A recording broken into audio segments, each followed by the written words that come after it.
AIIMS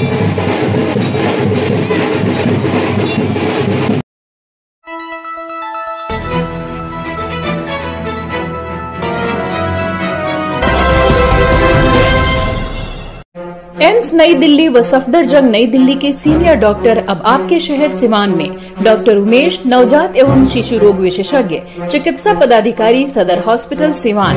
doctor Umesh जो आपके बच्चों का कर रहे कुशल व बेहतरीन इलाज। सुशीला देवी हॉस्पिटल, डॉक्टर उर्मिला अखौरी के सामने, hospital road Siwan. Mobile number 9199720654 और 7250722154। सत्ता के विपक्ष हम नहीं, हम व्यवस्था के विपक्ष। हमारी लड़ाई सत्ता से नहीं, व्यवस्था से है। सत्ता सही है, यहाँ की व्यवस्था गड़बड़ाई हुई है। इसको हमको दक्षिण भारत की फिल्म की तरह बदलना है, एक्शन के रूप में। आदत तो मुझे शुरू से इलाज करने का है। अपने जनता जनार्दन का मेडिकल से इलाज करते हैं, अब व्यवस्था का इलाज थोड़ा दूसरे के रूप में करेंगे। बस पावर आ जाए, जनता की चाह, जीवन यादव की राह। बस एक बार जनता का आशीर्वाद मिल जाए तो जनता के लिए तत्पर 24/4 हमेशा खड़े मिलेंगे। 24/7। आप कहते हैं लोकसभा का चुनाव हो या मुखिया का चुनाव हो या चेयरमैन का चुनाव हो, नेता तो जनता तभी चुनती है कि वो सेवक बन के जनता की सेवा करे, साहेब बनने का प्रयास न करे। लेकिन अब की बार छोटे चुनाव में भी जनता ने सिखाया है, नए नए चेहरे को लाया है। इस बार बदलाव इसलिए जरूरी है कि जनता के दिमाग में बैठ चुका है कि नेता जो बड़ी पार्टियों के जो सिंबल पे आते हैं, जो काला शीशा में आते हैं और काला शीशा में जाते हैं, उनको अंधेरे में रख के 25 मई को अंधेरे में रख के खटिया को बटन दबा के जीवन यादव को जिता के सिवान के व्यवस्था को बदलने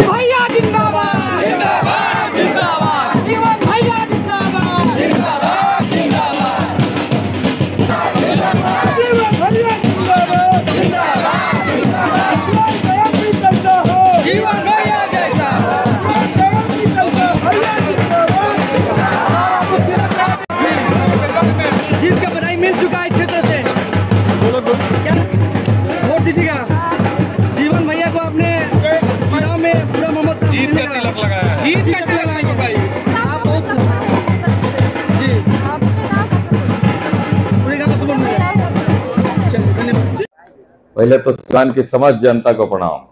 देखिए, साउथ की फिल्म में मारधार एक्शन बहुत दिखाता है, लेकिन ये रियल लाइफ का फिल्म है। इसमें सत्ता के विपक्ष हम नहीं है, हम व्यवस्था के विपक्ष में। हमारी लड़ाई सत्ता से नहीं, व्यवस्था से है।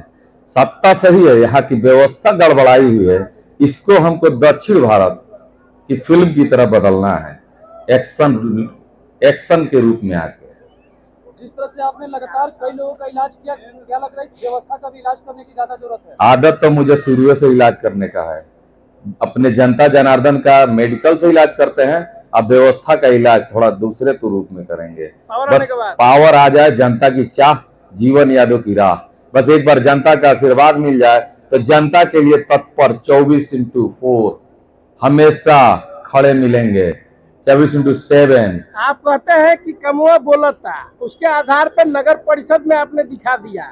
अब क्या लग रहा है, लोकसभा के चुनाव में भी वही होगा?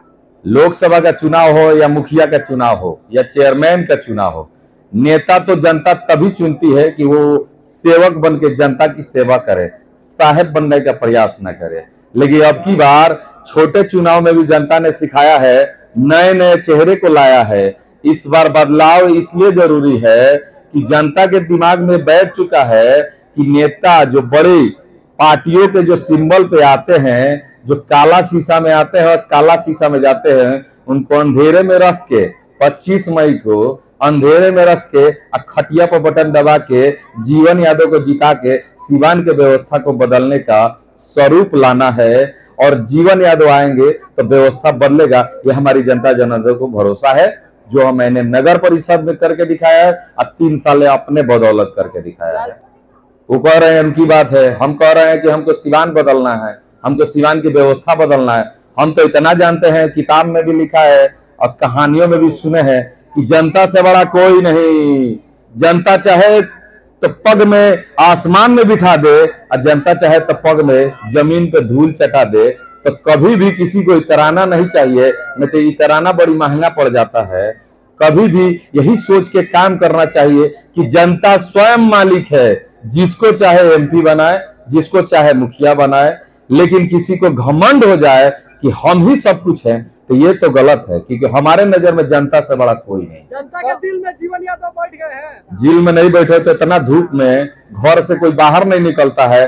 हम देख रहे हैं कि 8 बजे से लोग 200 की संख्या में जिस गांव में जा रहे हैं इंतजार कर रहे हैं, जिंदाबाद जिंदाबाद का नारा लगा रहे। तो प्रेमुआ है, कामवा बोलता है, वही है।